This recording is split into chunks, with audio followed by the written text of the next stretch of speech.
Bapak Ibu penguji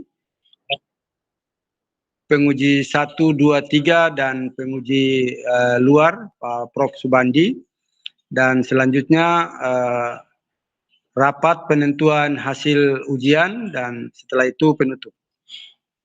Oleh karena itu, dalam rangka memimpin jalannya ujian tesis, kami atas nama Direktur Program Pasca Sarjana Universitas Hairun Ternate menyampaikan terima kasih kepada Prof yang sudah bersedia untuk menjadi pembimbing penguji luar dari program studi pendidikan matematika. Untuk diketahui bahwa program studi S2 Magister Pendidikan Matematika juga sudah ada MOU kerjasama melalui P3MI dengan Universitas Negeri Malang. Nah, ini juga salah satu bentuk realisasi dari nota kesepahaman kerjasama antara perkumpulan program studi pasca sarjana pendidikan matematika perguruan tinggi negeri di Indonesia. Ya, selanjutnya kami persilakan kepada Bapak Dr. Heri Suharna, SPD MSc, untuk memimpin jalannya ujian tesis dari saudari Rizka Safira S. Samad. Pada Bapak disilakan, Pak.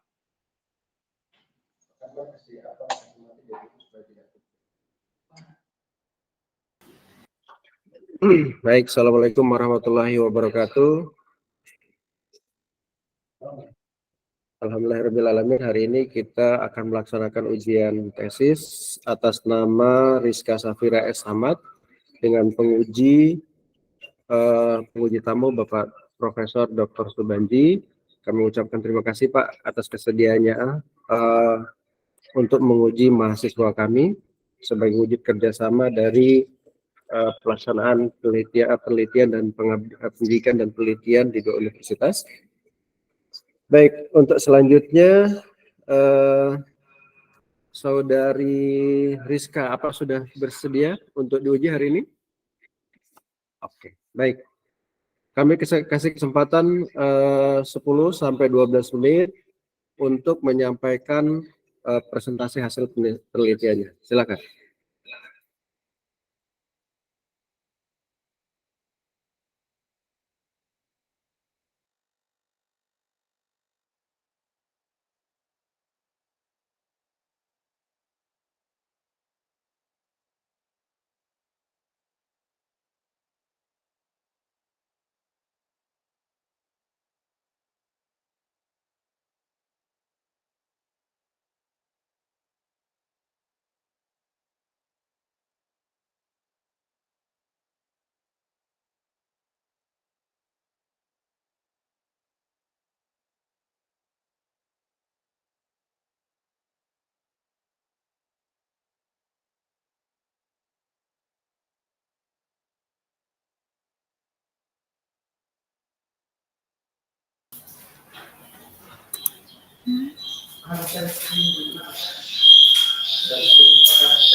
Belum set?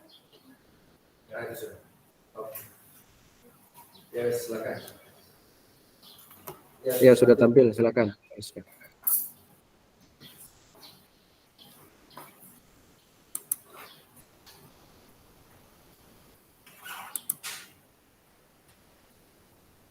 Assalamualaikum warahmatullahi wabarakatuh.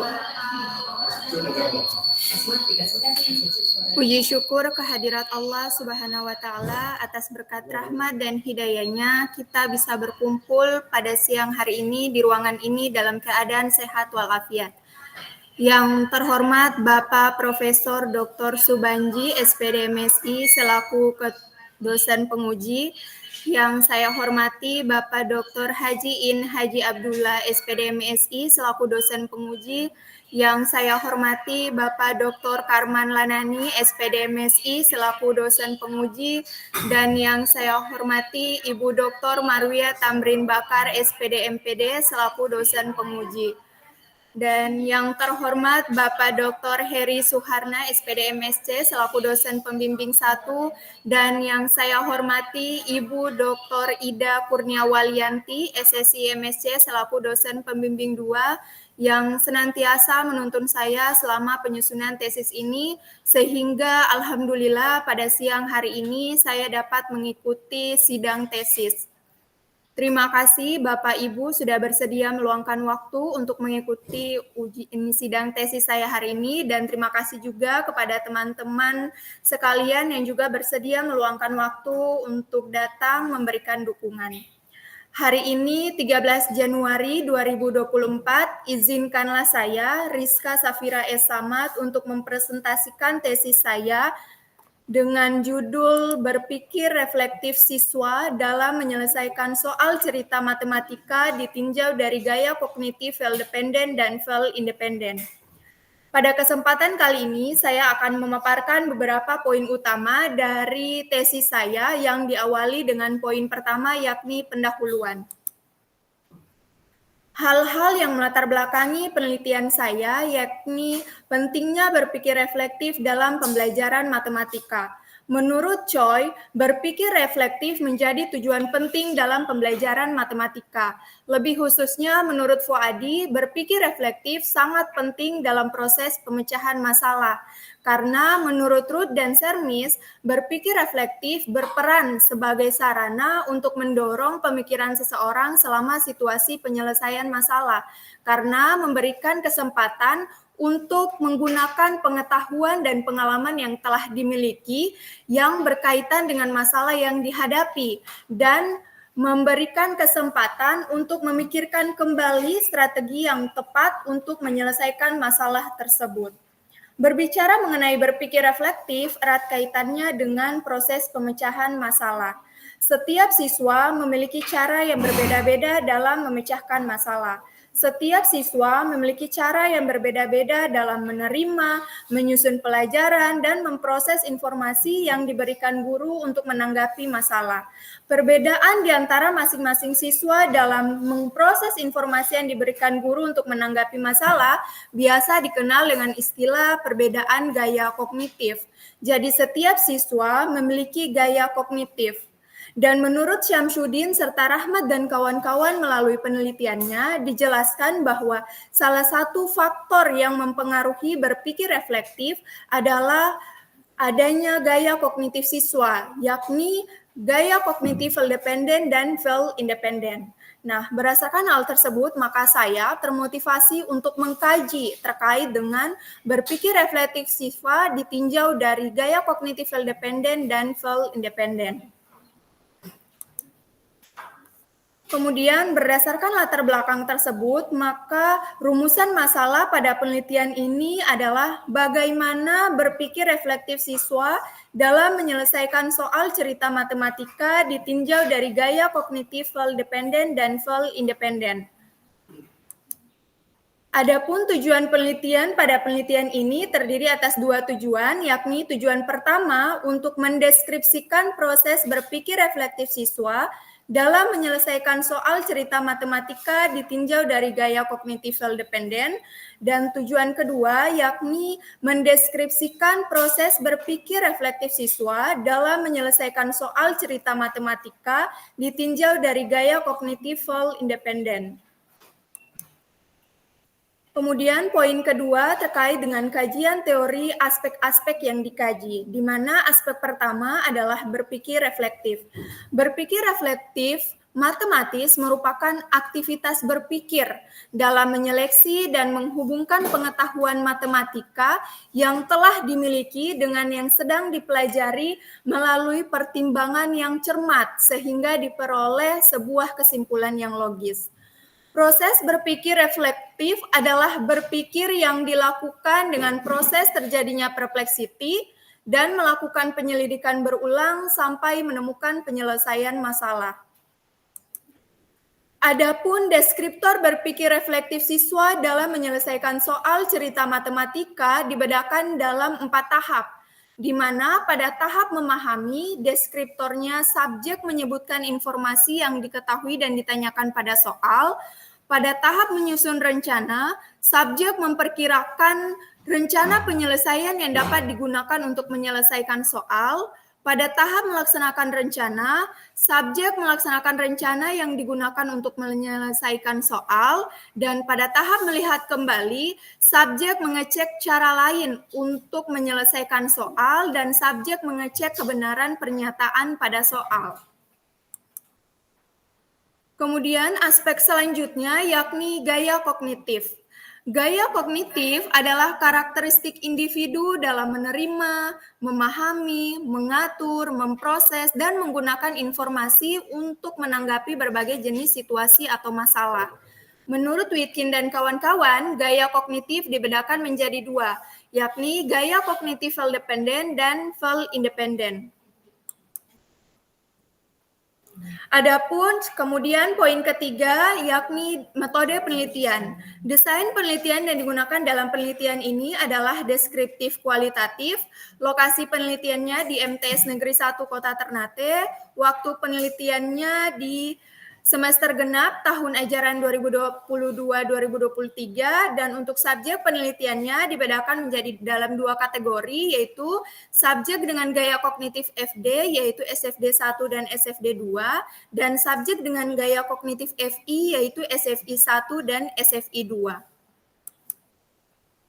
Kemudian poin keempat yakni hasil dan pembahasan. Pada tampilan slide tersebut terlihat struktur berpikir SFD 1 dan SFD 2 dalam menyelesaikan TPBR. Pada struktur berpikir tersebut terdapat 3 garis putus-putus berwarna, di mana garis warna merah menunjukkan situasi prareflektif, garis berwarna biru menunjukkan situasi reflektif, dan garis berwarna hijau menunjukkan situasi pasca reflektif. Pada struktur berpikir tersebut terlihat bahwa SFD 1 dan SFD 2 mengalami 4 kali situasi prareflektif, 4 kali situasi reflektif, dan 4 kali situasi pasca reflektif. Kemudian pada tampilan slide selanjutnya terlihat struktur berpikir SFI 1 dan SFI 2 dalam menyelesaikan TPBR. Sama halnya dengan struktur berpikir pada slide sebelumnya, terlihat 3 garis putus-putus berwarna, yaitu warna merah menunjukkan situasi prareflektif, garis berwarna biru menunjukkan situasi reflektif, dan garis berwarna hijau menunjukkan situasi pasca reflektif. Terlihat SFI 1 dan SFI 2 mengalami 3 kali situasi pasca reflektif, 3 kali situasi reflektif, dan 3 kali situasi pasca reflektif. Kemudian poin kelima yakni kesimpulan. Kesimpulan yang diperoleh pada penelitian ini terdiri atas 2 kesimpulan, di mana kesimpulan pertama adalah proses berpikir reflektif subjek dengan gaya kognitif dependent dalam menyelesaikan soal cerita matematika meliputi diawali dengan terjadinya perpleksiti karena mengalami kebingungan, melakukan penyelidikan berulang. Penyelidikan berulang tersebut merupakan refleksi yang bersifat klarifikatif.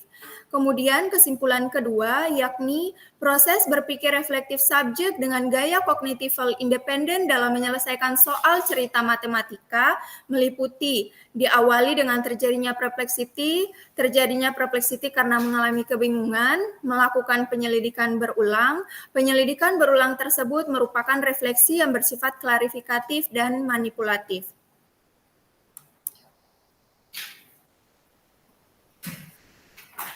Demikian presentasi dari saya. Selanjutnya saya kembalikan ke Bapak Dr. Heri Suharna. Baik, terima kasih. Rizka. Selanjutnya Pak Prof. Subanji untuk memberikan saran atau mungkin bahkan pertanyaan terkait dengan hasil penelitian yang sudah dilakukan oleh saudara ini. Kami silakan. Terima kasih Pak Heri. Suara saya terdengar enggak? Terdengar jelas, Prof. Terdengar. Baik. Selamat Mbak Ririn yang sudah maju ujian ya. Mbak Ririn tadi ya? Rizka. Wah, yang tampil di sini misalnya Ririn tadi. Pakai akunnya Ririn soalnya. Ririn pembimbingnya ya. Rizka ya. Sorry. Saya salah apa namanya persepsi tadi. Selamat untuk Rizka Safira yang sudah maju ya. Kalau sudah maju ini artinya punya tulisan, sudah ada tulisan yang diujikan gitu ya. Penting. Coba saya mau klarifikasi dari awal. Punya Rizka tadi kaitannya dengan menyelesaikan soal matematik reflektif, kaitannya soal matematik ya. Kalau saya mulai dari dulu lah. Apa sih berpikir reflektif itu, Rizka? Ya, terima kasih Pak atas pertanyaannya. Mohon izin menjawab. Jadi, berpikir reflektif matematis adalah aktivitas berpikir dalam menyeleksi dan menghubungkan pengetahuan yang telah dimiliki dengan yang sedang dipelajari dalam mendeskripsikan, mengidentifikasi, menganalisis, mengevaluasi, dan menimbang secara cermat sehingga diperoleh sebuah keputusan yang logis dan menilai konsekuensi dari keputusan yang dibuat. Apa Demikian, bedanya yang tidak reflektif? Apa yang membedakan reflektif dan tidak reflektif? Bagian apa? Kan tadi kamu berpikir reflektif, kalau belajar matematik kan mesti ada contoh dan bukan contoh. Kalau kamu memberikan pengertian berpikir reflektif ini berarti ada yang tidak reflektif ya? Yang tidak reflektif itu kayak apa? Bedanya apa antara reflektif dan tidak? Ya, terima kasih Pak atas pertanyaannya. Mohon izin menjawab. Jadi, aktivitas berpikir reflektif itu adalah aktivitas yang penuh pertimbangan yang cermat. Jadi, ketika siswa menyelesaikan masalah, ketika dia melakukan aktivitas berpikir reflektif, dia tidak hanya semata-mata terhadap penguasaan dan pemahaman konsep saja, tetapi ketika dia menyelesaikan masalah, dia melalui pertimbangan yang cermat untuk menyelesaikan masalah tersebut dengan memanfaatkan pengetahuan dan pengalaman yang telah ia miliki dan berkaitan dengan masalah yang dihadapi, Pak. Nah, itu belum ada pencirinya. Ya, yang kamu lakukan bukan pencirinya tadi itu. Kalau reflektif itu pencirinya kamu tulis di situ sebenarnya. Ini kenapa kamu memberi pengertian seperti itu? Karena dalam tulisanmu di tesis ini itu tidak ada definisi istilah. Kalau saya cari tadi di bab 1 definisi istilahnya mana itu tidak ada. Mestinya kan malah batasan istilah diberi, seharusnya batasan masalah, seharusnya definisi istilah. Jadi rentetannya begini, mulai dari latar, pertanyaan penelitian, karena kamu kualitatif tadi eksploratif ya, pertanyaan penelitian, kemudian manfaat, definisi istilah. Kalau definisi istilah itu yang didefinisikan apa saja nanti? Yang didefinisikan istilah-istilah yang ada di judul dan istilah-istilah yang ada di pertanyaan penelitian. Ya, pertanyaan penelitian. Itu. Nah, sehingga nanti apa? Definisi istilah di bab 1 itu akan memandu kamu masuk di bab 2. Kamu di bab 2 itu perlu membahas kajian literatur itu, mengkaji kaitannya dengan yang dipandu oleh istilah-istilah tadi itu. Karena berpikir reflektif baru saya kaji ya. Contohnya yang reflektif kayak gini, yang tidak reflektif kayak gini. Yang kamu tarakan tadi kan berpikir cermat. Semua berpikir tidak harus reflektif, cermat. Padahal ada di situ yang kamu tulis di situ karena tidak kamu tulis di definisi istilah, akhirnya kamu menjadi kurang fokus. Kan ada perfectity toh. Apa perfectity itu, Rin? Apa kok Rin? Rizka. City itu apa? Iya Pak, terima kasih Pak. Mohon izin menjawab. Jadi perplexity adalah keadaan di mana seorang siswa ketika menyelesaikan masalah mengalami kebingungan, hambatan, keraguan ketika menyelesaikan masalah. Ya, kalau itu kamu tulis definisi istilah, beres tadi itu akan terjawab semua. Jadi tandanya orang berpikir reflektif itu bukan kecermatan, bukan ini, ada perflexity. Jadi ada benturan. Ketika terbentur, dia akan ngecek lagi, mesti balik. Tidak akan balik orang yang terbentur itu kan akan balik. Itulah reflektif. cek lagi semua, coba maju lagi, kan begitu. Itu perplexity. Nah, ini akibat definisi istilah enggak kamu tuliskan, kamu bingung. Ya, nanti ada. Jadi semua istilah yang ada di judul atau pertanyaan penelitian itu yang perlu kamu definisikan. Ya, itu yang pertama. Iya, Pak.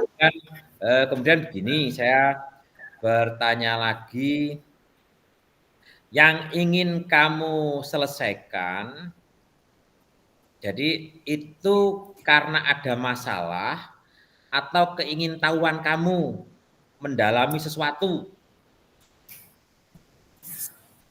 Iya, terima kasih Pak atas pertanyaannya. Mohon izin menjawab. Jadi saya ingin meneliti ini karena berdasarkan latar belakang tadi, mengingat pentingnya berpikir reflektif dalam pembelajaran matematika. Kemudian pada hasil observasi memang terlihat bahwa antara berpikir reflektif siswa dengan gaya kognitif independen dan siswa dengan gaya kognitif independen itu berbeda. Makanya saya termotivasi untuk mengkaji lebih dalam agar bisa mengetahui terkait dengan berpikir reflektif siswa dengan gaya kognitif independen itu seperti apa dan berpikir reflektif siswa dengan gaya kognitif independen itu seperti apa. Oke, Demikian. saya garis bawahi. Jadi kamu kan ingin tahu lebih mendalam. Iya, Ya, Pak. bukan ingin menyelesaikan suatu masalah. Iya, Pak. Oke. Nah, Iya. kalau ingin mengetahui secara mendalam, berarti kan tidak harus ada gap antara fakta dengan keinginanmu. Atau tidak harus ada gap, tapi kamu keingintahuan, saya ingin mendalami ini kayak apa toh ini prosesnya. Nah, itu yang saya sebut tidak harus ada masalah, tetapi sebenarnya keingintahuanmu. Biasanya kalau itu yang terjadi, sering orang membedakan antara rumusan masalah dengan pertanyaan penelitian. Kalau pertanyaan penelitian, walaupun ada yang menyamakan, ada orang yang menyamakan itu, tapi ada yang membedakan. Supaya tahu bedanya apa, ketika keingintahuan yang dikejar, tidak harus ada masalah, tapi kamu ingin mendalami sesuatu, maka kamu akan mempertanyakan. Muncullah namanya pertanyaan penelitian, bukan rumusan masalah. Itu orang yang membedakan ya. Tapi kalau kamu ada gap, saya itu menghendaki pengennya berpikir reflektifnya siswa itu bagus, ternyata kok jelek. Nah, kamu pengen membuat sesuatu untuk mengatasi itu namanya ada masalah. Berarti nanti rumusan masalah. Itu.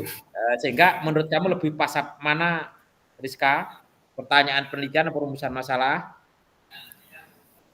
Berdasarkan penjelasan dari Bapak, lebih cocoknya pertanyaan penelitian, Pak. Pertanyaan penelitian. Kalau membedakan berarti itu lebih memilih pertanyaan penelitian. Ya, gitu ya. Nah, tapi ada Pak. Orang yang dianggap sama saja dua itu ada yang anggap gitu. Tapi ada yang membuat berbeda. Kalau orang yang membuat berbeda itu karena latarnya seperti yang saya utarakan tadi itu. Maka muncullah namanya pertanyaan penelitian. Karena kamu pengen mendalami sesuatu. Tapi yang sangat penting adalah satu tadi itu. Tandanya reflektif itu apa? Reflektif itu adalah perplexity. Orang terbentur, setelah terbentur baru balik, itulah refleksi. Refleksi kan orang bercermin itu kan karena di depannya ada cermin, terus ada bayangannya kan, nah, balik ke kita tuh ya, dan itulah kuasa ilahi, kuasanya Allah. Cermin itu tidak pernah bayangannya berubah, tidak pernah. Manusia cerminnya bayangannya tetap manusia, tidak akan berubah jadi monyet, tidak akan ya. Itu karena apa? Ya itu kembali lagi semuanya itu di refleksi itu kan seperti mencerminkan itu, ya. Oke, itu yang kemudian yang kedua, Rizka menuliskan di situ menyelesaikan soal matematika. Ya, soal matematika. Tahu bedanya soal dengan masalah, Rizka? Iya. Matematika. Soal matematika dengan masalah matematika apa bedanya? Yang membedakan itu masalah itu sifatnya relatif, Pak. Jadi bisa kemudian masalah adalah proses penyelesaiannya itu tidak secara langsung bisa ditentukan, tetapi harus melalui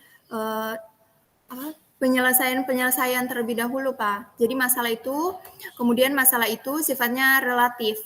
Jadi misalkan bisa si A merupakan masalah, tapi si B bukan merupakan masalah. Begitupun si A pada waktu sekarang merupakan masalah, tapi mungkin pada waktu mendatang tugas itu bukan merupakan masalah lagi. Jadi yang membedakan antara soal dengan masalah adalah kalau soal bisa jadi dalam mengerjakannya sudah bisa diketahui jawabannya apa. Tapi kalau masalah, untuk mengetahui jawabannya butuh proses-proses yang harus diselesaikan, baru ditemukan solusi dari permasalahan tersebut.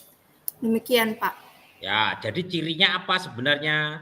Apakah kalau masalah mesti soal, kalau soal mesti masalah, atau tidak bisa dibandingkan seperti itu? Kalau tadi kan relatif berarti tidak ada masalah kalau relatif ya. Masalah itu atau tandanya itu tadi kamu sudah sebut sebenarnya tidak ada prosedur rutin yang langsung bisa digunakan. Udah siapapun yang misalkan tidak ada prosedur rutin, artinya apa? Menjadi masalah ketika bagi orang yang menyelesaikan itu tidak ada prosedur rutin yang langsung bisa digunakan untuk menjawab itu. Nah, sekarang pertanyaan saya, punyamu itu soal apa masalah? Kalau punya saya, untuk subjek penelitian di sini itu merupakan masalah, Pak. Masalah? Iya, Kenapa Pak. judulmu kok soal? Karena begini, Pak, soal cerita matematika itu di subjek penelitian saya itu merupakan masalah, Pak. Makanya Di saya mana menuliskan itu? Definisinya di matematika. mana itu? Definisinya di mana ditemukan itu? Soal cerita itu berarti masalah itu di mana? Kan kamu tuliskan definisi istilah toh? Definisi istilahnya kan tidak ada toh punyamu? Kan tidak Iya, ada. Pak. Kamu soal cerita itu adalah masalah. Apakah soal cerita mesti masalah? Tidak, mungkin di tempat lain itu bukan merupakan masalah. Nggak usah di tempat lain, di tempat ini kalau kamu saya berikan soal cerita. Ibu memiliki 2 ayam. Membeli lagi 3 ayam. Berapa ayamnya ibu? Soal cerita apa bukan? Cerita. Nah, masalah apa bukan? Bukan. Kan enggak perlu cari tempat yang lain. Di sini aja kan sudah kamu jawab bukan masalah itu. Gimana itu? Karena enggak ada toh definisimu kan enggak ada di situ. Enggak ada kamu definisikan di situ. Yang jadi masalah apakah soal yang kamu berikan itu nanti ada prosedur rutin yang langsung bisa digunakan atau enggak. Nah, itulah yang membedakan. Ketika ada prosedur rutin yang digunakan, yang langsung bisa digunakan, berarti bukan masalah. Ya, apalagi kamu tidak membuat definisi bahwa soal cerita yang dimaksud adalah masalah, bla bla bla, baru itu kamu definisikan sebagai masalah. Soal cerita kan belum tentu masalah, toh? Iya. Nah, tapi kamu tahu ya bedanya soal dan masalah? Iya, Pak. Kalau masalah matematika begitu sebenarnya lebih aman. Jadi judulmu itu kalau masalah matematika, menyelesaikan masalah matematika, nanti di definisi istilah masalah matematika yang dimaksud dalam penelitian ini adalah soal cerita terkait dengan apa. Begitu kan bisa, kalau seperti itu aman, jadi menyelesaikan masalah. Sehingga yang kamu kaji di bab 2 cocok nanti, karena di situ bicara penyelesaian masalah, bukan bicara soal. Kan begitu kan? Iya, Pak. Nah, jadi itu makanya sangat penting, definisi istilah sangat penting. Sangat penting. Dan itu akan mengamankan apa yang kamu tulis. Saya ngomong dalam menyelesaikan masalah. Masalah yang dimaksud dalam penelitian ini adalah soal cerita bla bla bla, misalnya begitu. Ya. Nah, iya, Pak. sekarang gaya kognitif. Gaya kognitif seseorang itu sebagai kepastian. Jadi misalnya Rizka, kamu gaya kognitifnya apa Rizka? Dependent. Dependent. Field dependent apa independent? Rizka. Pernah ngukur diri sendiri apa enggak? Belum, Pak. Oh, belum. Lah cirinya, kalau belum sekarang cirinya aja apa? Cirinya orang yang ciri-ciri yang paling membedakan field dependent dengan field independent. Apa kira-kira yang paling membedakan? Ya, terima kasih Pak. Jadi yang membedakan antara subjek dengan field dependent dengan field independent adalah pertama, field dependent cenderung kurang analitis. Kemudian lebih suka bekerja secara berkelompok. Kemudian cenderung mengalami kesulitan membedakan antara stimulus dengan situasi yang biasa dihadapi, sehingga persepsinya mudah terpengaruh dari luar ketika terjadi perubahan terhadap situasi tersebut. Sedangkan subjek dengan gaya cognitive independent cenderung ketika menyelesaikan sesuatu lebih bersifat analitis.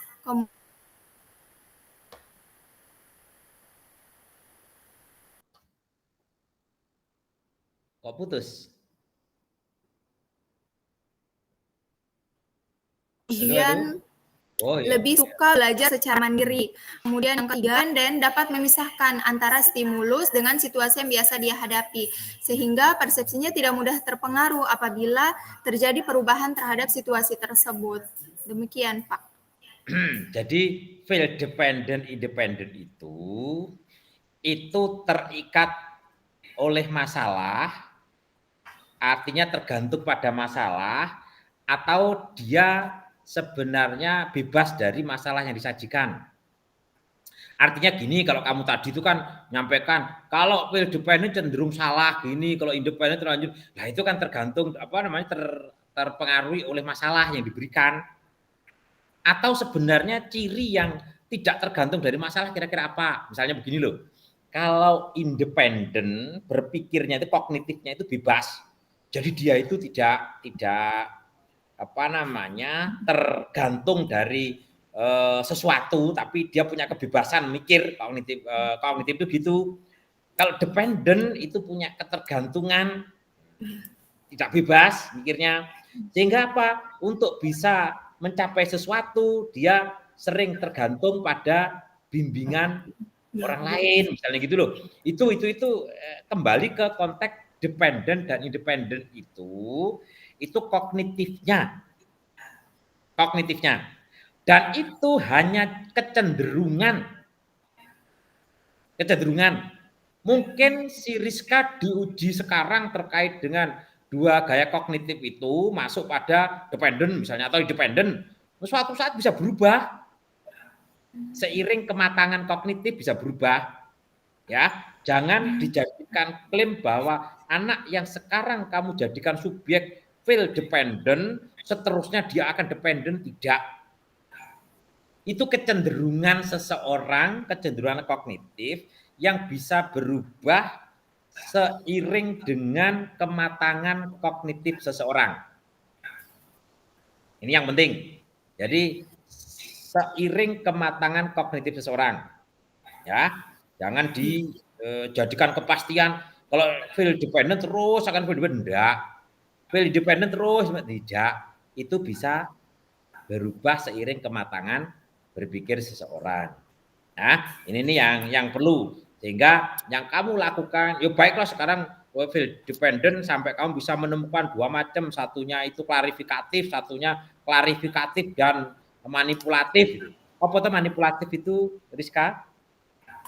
Iya, dalam penelitian ini manipulatif itu maksudnya adalah dia mengerjakan atau menyelesaikan soal dengan berbagai cara sehingga dia bisa menemukan solusi dari masalah tersebut. Jadi itu dia melakukan manipulasi matematika. Ya, manipulatif namanya. Iya, iya Pak. Saya kasih nama manipulatif. Ya, jadi ketika mengklarifikasi, kan ada klarifikasi. Ya. Mengklarifikasi itu ada yang sifatnya hanya mengklarifikasi ya sudah. Ada yang mengklarifikasi tapi terus menemukan ide baru kan begitu kan maksudmu? Ya, ide baru gitu ya. Setelah mengklarifikasi muncul ide baru. Ya. Iya Pak. Karena istilah manipulatif itu kayaknya orang memanipulatif itu kayaknya jelek ya. Orang manipulatif loh, manipulasi itu kan kesannya jelek itu ya. Padahal di sini sebenarnya maksudnya bukan manipulasi tapi muncul ide baru kan? Nanti istilahnya juga demikian. Kalau memanipulatif itu kesannya nggak tahu di Ternate juga negatif apa enggak itu manipulatif itu. Kalau yang ya manipulatif positif mungkin. Ya memanipulasi konstitusi, memanipulasi dana, memanipulasi. Nah, itu kan manipulasi kan kayaknya cenderung ada nuansa negatifnya gitu ya. Padahal yang kamu sajikan tadi itu bukan itu konteksnya, tapi justru memunculkan ide baru. Kreasi kan, membuat kreasi kan itu sebenarnya sifatnya mengkreasi atau mengcreate atau membuat sesuatu yang baru. Nah, ini yang membedakan sehingga coba nanti dipikirkan enak enggak ya manipulatif itu ya kreatif tapi kreatif yang sifatnya negatif itu loh kayaknya. Orang manipulatif gitu ya. Ya udah tahu nanti saya hanya orang awam yang menangkap masalah itu kayaknya agak aneh gitu manipulatif ya. Oke. Berikutnya masih ada enggak ini Pak Heri kurang berapa menit? 1 menit apa 2 menit? Saya masih kalau masih ada. Masih ada 5 menit lagi, Bro. Oh iya kalau masih saya tanya lagi. Coba soalmu. Kamu misalkan di soalmu itu dikunci jawab kalau enggak salah. Saya lihat memisalkan harga apa sama dengan X gitu ya? Harga Iya, Pak. Harga apa itu? Teh pucuk. Oh, teh pucuk. Kamu X ya. Harga teh pucuk itu X. Harga jus itu Y. Itu kira-kira sudah pas belum yo?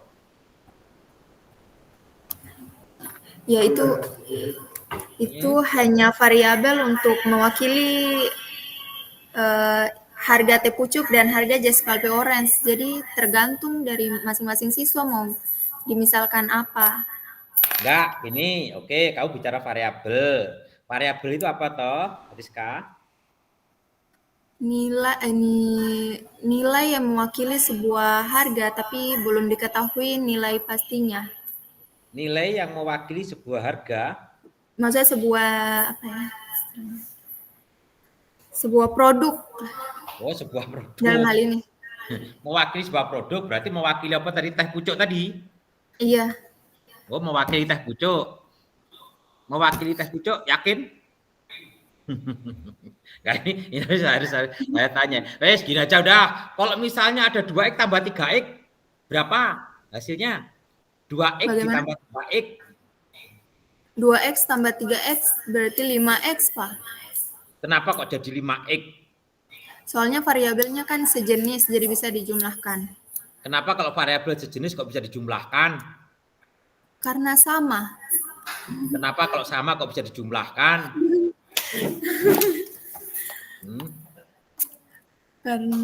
Kalau tidak sama tidak bisa dijumlahkan. Kalau satunya 2X tambah 3Y itu kan tidak bisa dijumlahkan. Kenapa? Karena tidak sejenis. Kenapa kalau tidak sejenis tidak bisa dijumlahkan? Kalau sejenis kok bisa dijumlahkan? Itu tidak menjawab itu kayak jawab telur dengan ayam duluan mana itu jawabanmu itu? Ayo. Kenapa? Ya wes, nggak ngerti, tidak apa-apa. Gini, intinya gini, ya kalau kamu menyebut variabel tadi apa, penggantinya apa tadi itu? Suatu objek, ya penggantinya suatu objek. Nah, ini yang jadi perkara. Apa bedanya variabel dengan konstanta dengan koefisien? Kalau 2X ditambah AX ditambah B gitu, variabelnya yang mana? X, Pak. Kalau AX plus B, variabelnya X? Iya. Yakin? Tidak X. X dan B. AX ditambah B misalnya gitu. variabelnya yang mana? X, Pak. Yakin? Iya, yakin. Yakin. Boleh enggak variabelnya B? Boleh juga sih, Pak. Boleh loh, katanya tadi. Kalau variabelnya A, boleh apa enggak? Boleh.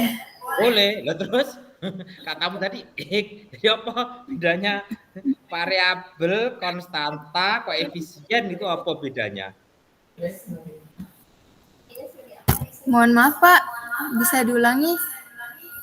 Apa bedanya variabel, konstanta, sama koefisien misalnya gitu? Ya, kalau konstanta nilai tetap, Pak. Oh, konstanta nilai tetap. Iya. Nah, tadi kalau AX ditambah B tadi konstantanya yang mana? B. B. Apakah itu tetap B itu? Tidak juga. B itu tetap apa enggak? Tidak tetap. Oh, tidak tetap. Wah, tambah bingung lagi toh.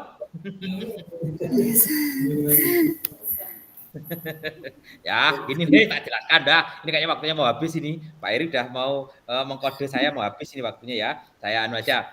Jadi kalau kamu bicara variabel, variabel itu mewakili setiap anggota himpunan. Setiap anggota himpunan, tinggal AX B itu nanti mana yang mewakili setiap anggota himpunan. Himpunannya apa? Berbeda nanti kalau himpunan semestanya yang digunakan itu bilangan bulat dengan himpunan semestanya bilangan real itu bisa beda. Kalau digambarkan grafik pun akan beda. Ya. Nah, kalau misalnya semestanya bilangan real, nah, X-nya itu mewakili setiap anggota bilangan real, X anggota R, nah gitu. Berarti X-nya sebagai variabel. Ya. Kalau konstanta itu apa? Konstanta itu mewakili satu anggota, tidak mewakili setiap, mewakili satu anggota. Ya, mewakili satu, kalau cuma mewakili satu, berapa yang diwakili terserah, pokoknya satu. Nah itu. Ya. Tuh. Kemudian kenapa kok 2X ditambah 3X bisa jadi 5X? Itu bukan karena variabelnya sama, bukan, itu karena ada sifat di operasi bilangan. Operasi bilangan, ada sifat apa saja operasi bilangan itu?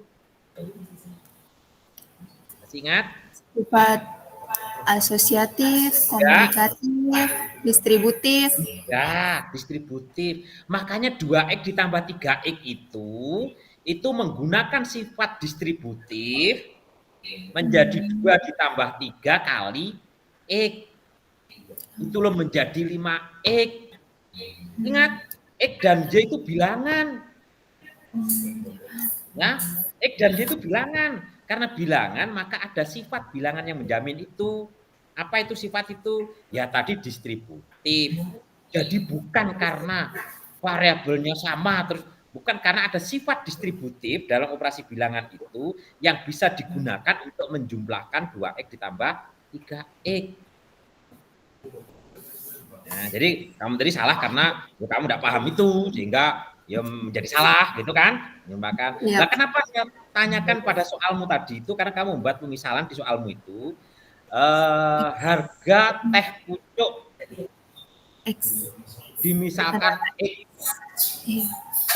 itu satu keranjang teh pucuk, satu box teh pucuk, atau satu kotak teh pucuk. Yang X itu satu kotak.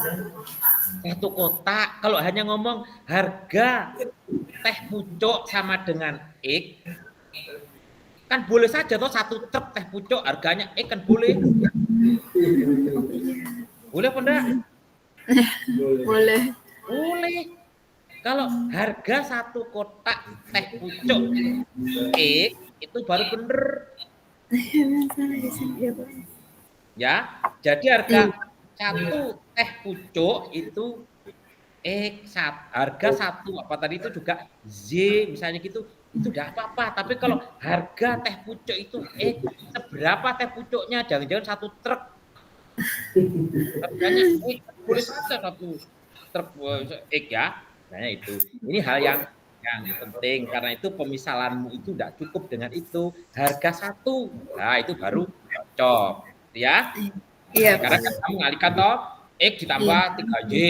3J itu artinya apa? 3 karena J-nya itu 1. Ingat J-nya itu 1. Harga apa begitu? Harga 1. Itu ya. Karena ada 5, maka saya kalikan 5, kan benar jadinya. Kalau hanya harga teh pucuk 5 teh pucuk kan ya juga harga juga. 1 truk teh pucuk kan juga harga juga. Nah, itu yang enggak ya. Sekali lagi, kalau bicara variabel di situ itu isinya bilangan. Kenapa boleh dimisahkan X? Karena harga itu adalah bilangan. Karena bilangan tadi itu, kalau bilangan boleh, bilangan X itu. Kalau bukan bilangan enggak bisa dioperasikan gitu ya. Iya, Pak. Wah, kepanjangan Pak Heri. Mohon maaf, Bapak Ibu ya, Pak Safrudin, Pak Karman. Nah, Pak Heri terima kasih. Mohon maaf saya kepanjangan ini tadi saya ngujinya, biasa nguji saya 10 menit biasanya. Tapi untuk Rizka ya panjang lah. Jadi saya kembalikan ke Pak Heri, sekali lagi selamat untuk Rizka ya. Ya, terima kasih banyak Pak. Nah, kalau setelah ini mau S3, di UM itu juga ada beasiswa LPDP. Nah, misalnya begitu, bisa saja ya mengajukan gitu ya. Oke, saya kembali ke Pak Heri. Saya akhiri. Assalamualaikum warahmatullahi wabarakatuh. Waalaikumsalam warahmatullahi wabarakatuh. Baik, terima kasih Pak Profesor Subanji, sudah kurang lebih 40 menit menguji atau dari Rizka. Dan selanjutnya mungkin ada kegiatan oleh menegakkan hubungan. Kalau selanjutnya untuk selanjutnya Pak Kapolri gimana? Ya, gimana saya ada kegiatan lagi. Mohon maaf ya, nanti saya lihat enggak apa ya. Nanti formatnya penilaian dikirim ke saya, nanti saya isinya. Betul. Ya. Siap, nanti untuk administrasinya nanti saya kirim untuk penilaian dan lain-lain, nanti saya kirim lewat. Oke, makasih. Terima kasih Pak Arman, Pak Safrudin, Pak Heri. Mohon maaf. Saya izin live. Ya, terima kasih, Prof. Assalamualaikum. Waalaikumsalam.